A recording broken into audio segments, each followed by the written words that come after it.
On Damon's birthday, I was outside the KTV where I saw Damon's younger sister. She was wearing a white gown sitting next to Damon. The brothers around were urging them to kiss. Their lips touched as they both were into it. Their faces even redder than the apple. Everyone around was cheering them. It was truly a perfect match of a handsome man and a beautiful woman. If I wasn't Damon's girlfriend, it would have been even more pleasing to the eye. Welcome to Love Story. I watched coldly outside from door of the KTV room as the people inside cheered. My boyfriend Damon was holding his sister intimately. His childhood friends and university classmates were clapping and even calling her sister-in-law loudly. The sister blushed with embarrassment like a little bird nestling into Damon's arms. They truly were a good match. If Damon were single now, they would be even more compatible. But as it was, they were laughing and having a great time. Suddenly the thought crossed my mind, when will Damon bring this beautiful girl home as his wife? Damon's nonchalant response was, "Not so fast. Bonnie and I are still young, we have to wait a month or two." Standing at the entrance of the KTV room, I suddenly felt foolish. Everyone else was thinking about getting married. And here I was joking about it on Valentine's Day, only to be ridiculed as desperate for marriage. With his beautiful woman in his arms, where did that leave me?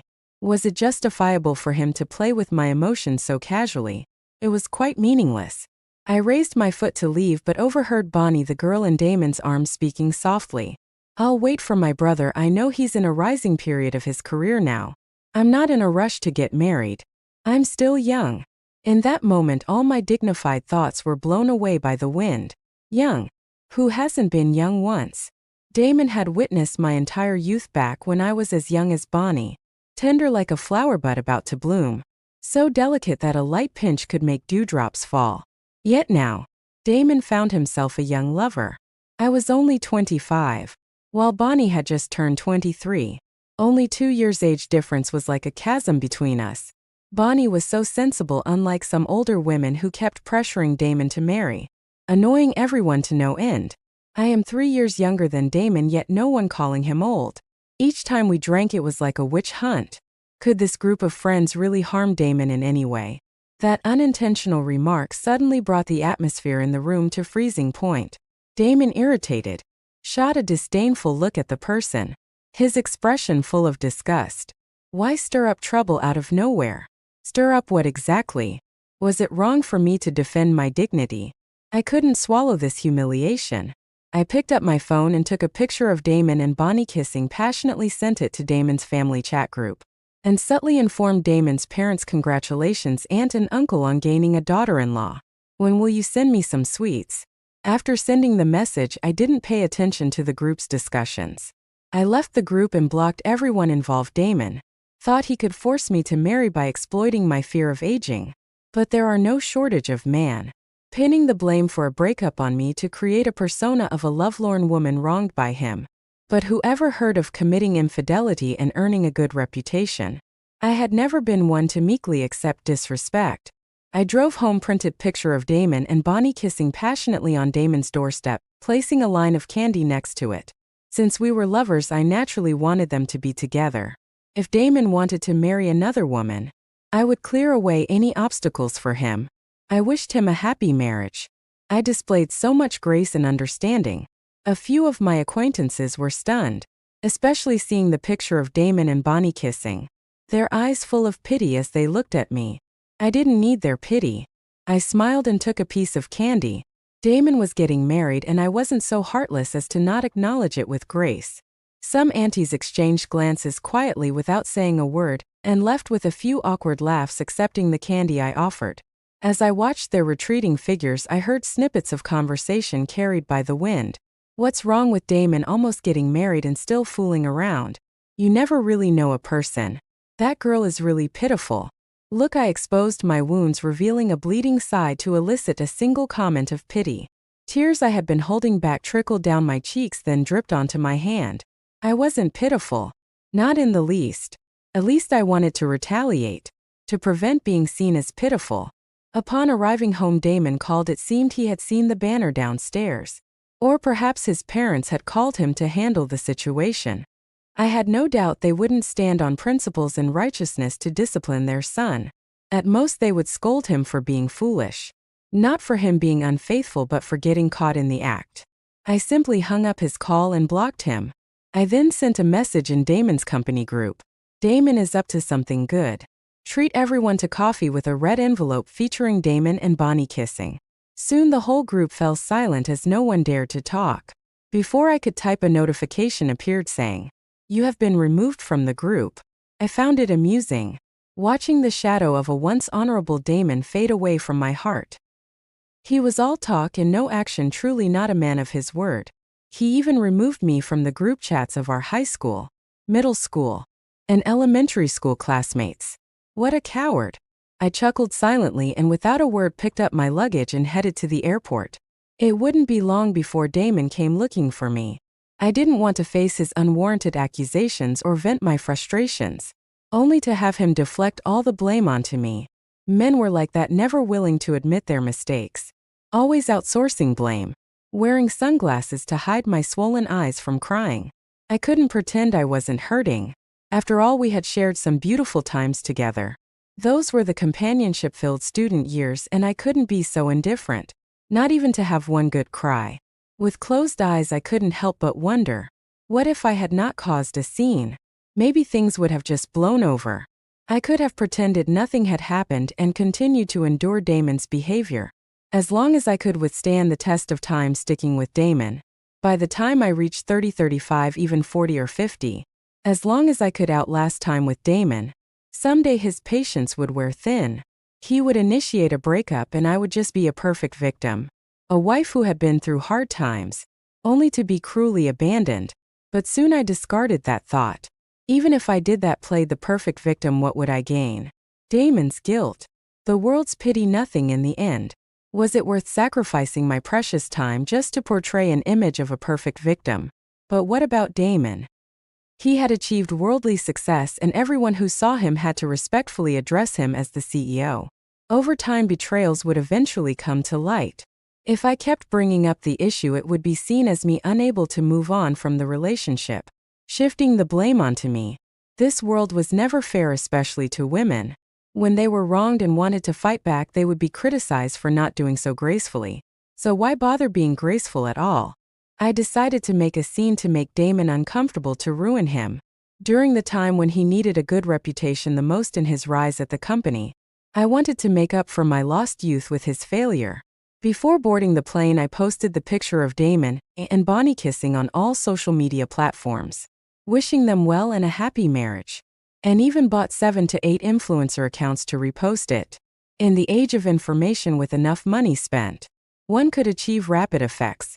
Under the influence of these reposts, many people flooded the comments section, overriding the scandal surrounding a few new generation celebrities. Fans in the comments section were the most agitated. They broke up. I really wanted them to be together. The cheating man deserves to die. It's a love story from elementary school all the way to university. How dare he betray her? Can you believe that, homewrecker? Reading the comments section, I can even imagine how terrible Damon looked at his phone. But what does that have to do with me? Damon dug his own grave. Why should I feel sorry for him? In the last second before boarding the plane, I suddenly heard someone calling my name. Damon rushed into the boarding gate, his eyes bloodshot, staring at me. He went crazy shouting my name but was pinned to the ground by the security that arrived. I watched as he was taken away by security. His figure was gradually fading. In the last second, it seemed like his heart-wrenching screams could be heard in the wind. "Caroline, do you know what you're doing?" I knew exactly what I was doing. I was getting back at him. Damon and I can be considered childhood sweethearts. Innocent little kids together. His grandfather was friends with my grandfather. His parents were colleagues with my parents. And we grew up in the same neighborhood. Everyone thought that we would get married in the future, walk together, and the next generation would continue the friendship between the two families. I also thought so. So I stuck with Damon since we were kids. When puberty hit, it was no surprise that Damon developed rebellious tendencies, dating other girls and speaking harshly to me. At first I would be sad, crying alone with a heavy heart. But one day something changed with Damon, and that girl was history. That day Damon cried as he hugged me under the street lamp, smelling of strong alcohol and cigarettes. The usually diligent student was for once dabbling in bad habits. Caroline, she lied to me. They all lied to me. She was just after my money. For the first time, Damon showed a helpless side in front of me. Caroline, what do? I only have you. He buried his head on my shoulder, shedding tears. No longer the little kid who used to argue with me over a candy. His tall stature stood out even more. Yet he seemed vulnerable. Tears creating watermarks on my shoulder.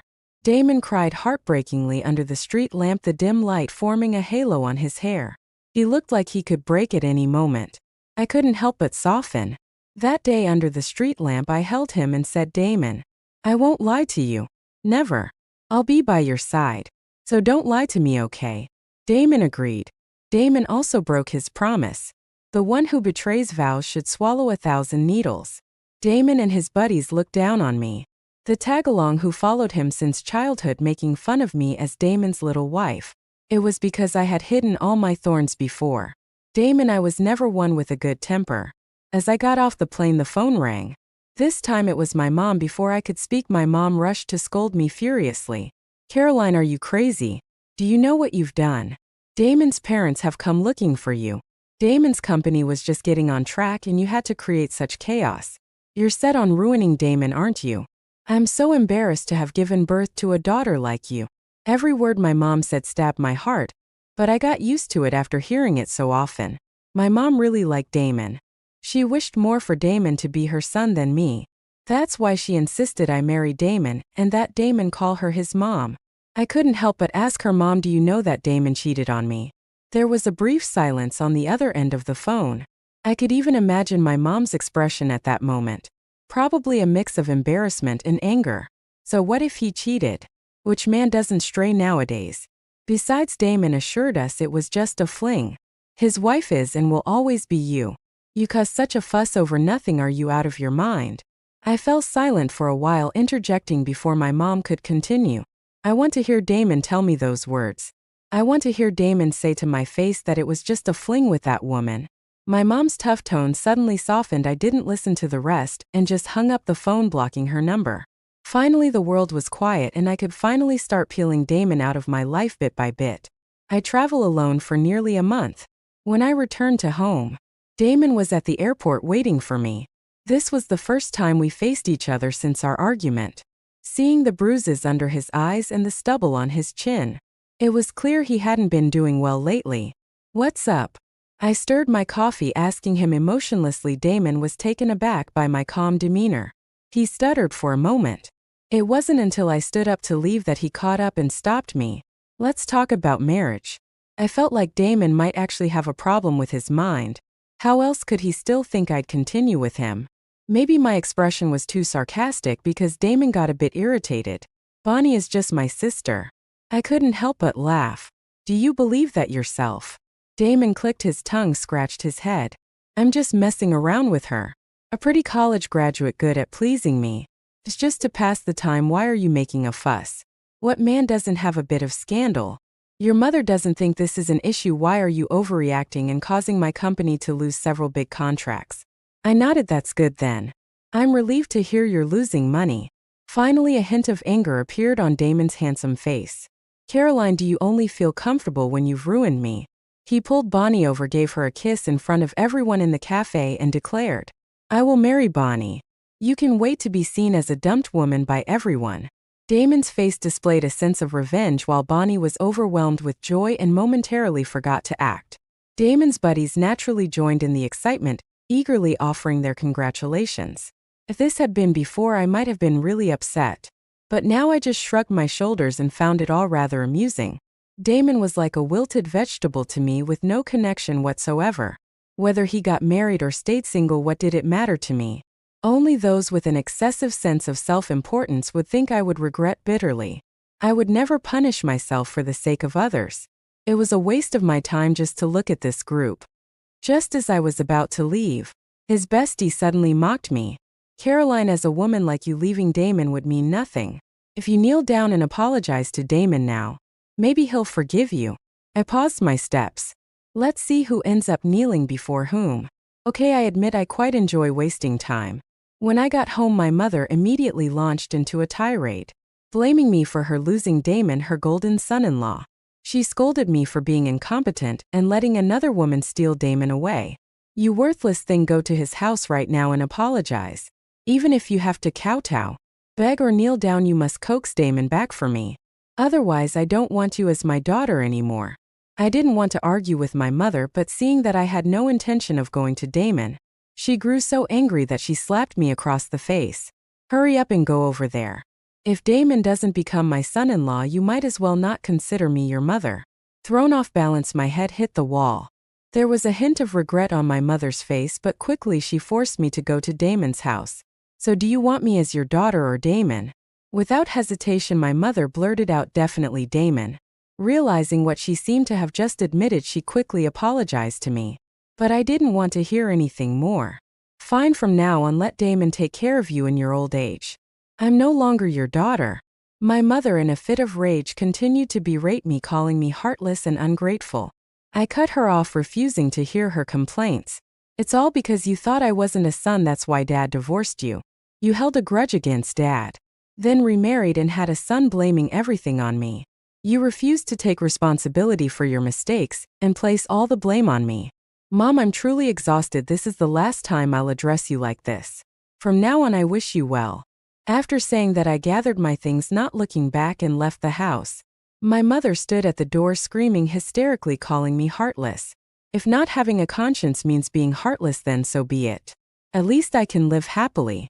The next morning, I received a notice I had been fired from the company. While packing up my personal belongings at the office, I coincidentally ran into Bonnie. She looked at me with arrogance, flaunting a large engagement ring in her hand. Did you see this? This is the engagement ring Damon bought for me. You've been with him for so many years. Have you ever seen such a large diamond before? I remained silent, quietly packing up my things. Her flaunting seemed to fall on deaf ears, and she suddenly became furious, confronting me. Caroline, you're just a dumped woman.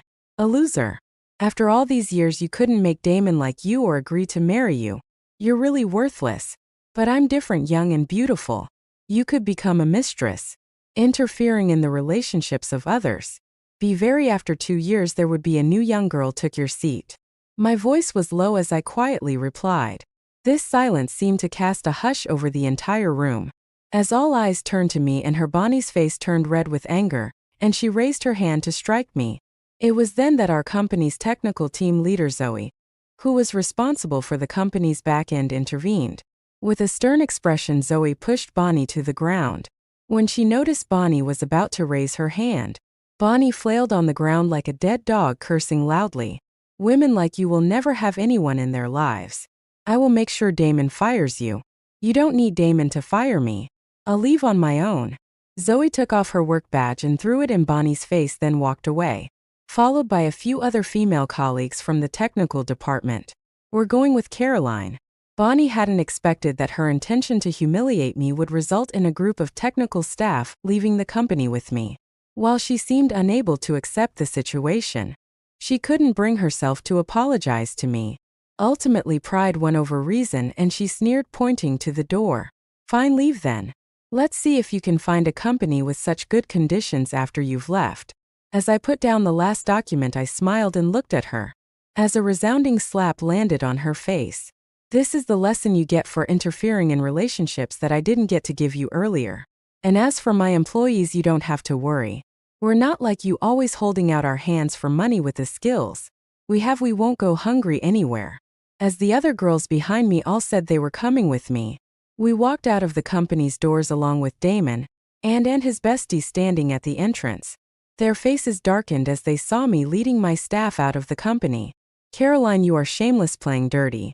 Just because you took the employees doesn't mean we can't find better ones. I shrugged past him, saying, they were fired by your lover. The whole technical department was fired by you and your lover without any reason. Be ready to pay 3 months' salary and compensation. I'll wait to see if you can find better ones. As we passed each other, Damon suddenly grabbed my arm. Your mom came to my house and cried, asking to apologize on your behalf. She's not my mom. Ignoring their disdainful gazes, I walked away with my employees straight to the house my father bought me. It was a penthouse apartment in the city center with 5 floors. Over the years I had never moved in because I cared about how my mother felt. It ended up as the starting point for my entrepreneurial journey. With the internet industry booming, it was the perfect time to start a business. And with hard work, anyone could succeed. Who said that only men could start businesses and run companies? This group of employees had been through thick and thin with me, and I paid them no less than what Damon paid. I turned the second, third, and fourth floor of the penthouse into company dorms, saving them money on accommodation and commuting. 7 or 8 people formed a small team, and after 6 months of hard work, we had built a successful business. I saw the trending news of Damon and Bonnie getting married, with both of them hiring marketing professionals and social media influencers to downplay any negative effects from my previous revelations, flooding the comment sections with declarations of their undeniable love. Nancy was livid and wanted to create fake accounts to retaliate against them. But I felt it wasn't necessary.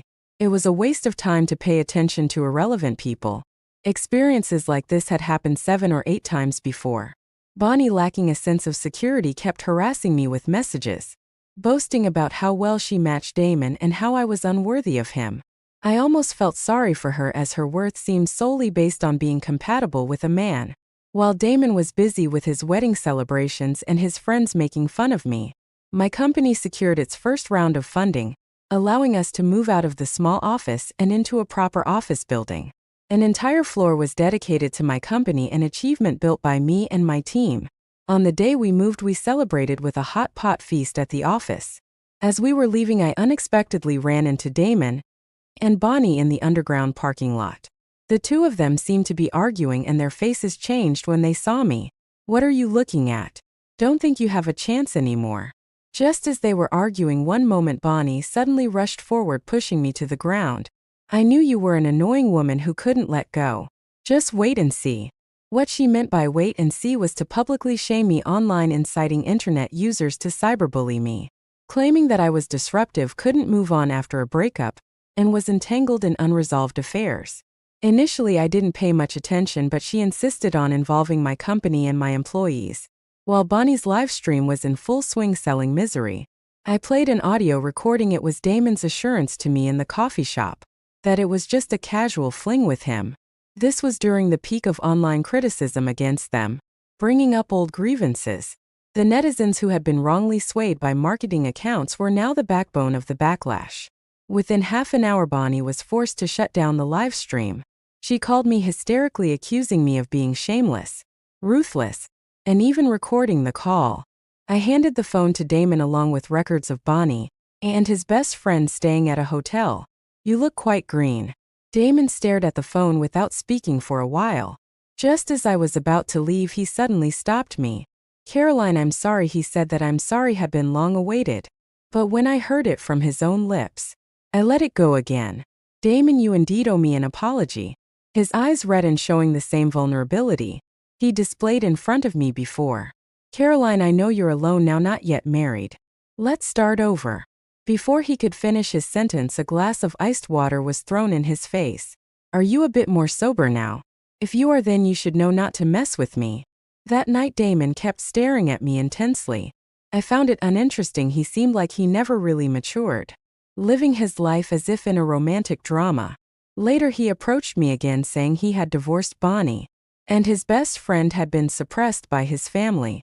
Now this adulterous couple were being denounced by everyone like rats crossing the street.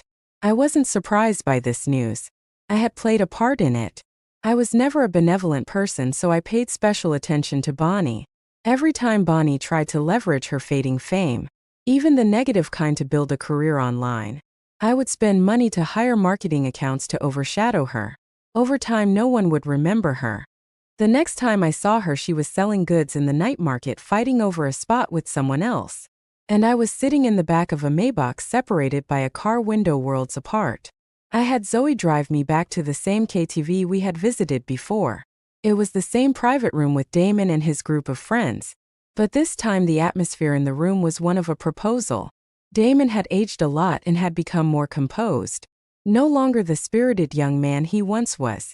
When he saw me standing at the doorway, he knelt on one knee. "Caroline, marry me." For the past 6 months I had not rejected his pursuit, had not agreed, and would only accept his invitations. When faced with his proposal, I did not refuse either. He seemed to believe we still had a chance. How could there be any possibility? I have always been someone who repays grievances. With everyone watching in excitement, some even taking photos with their phones. I smiled at him. You're dreaming. After saying that, regardless of his expression, I turned around and walked away. Damon panicked quickly, coming after me to stop me. But Zoe was no ordinary person. She easily brought him down with a few moves. Looking down on him, I said, I told you to sober up. He looked at me and suddenly started crying. But it was too late. I wouldn't be soft-hearted for him anymore. My father has arranged a blind date for me. I accepted his proposal and went to meet him. Coincidentally, blind date was my senior from university. We get along very well and then decided to get married. Damon tried to reach out many times, but there's no chance. I got married with my father's blessings. After marriage, I find out that senior liked me from college days. I felt lucky to have been lucky in both marriage and career. And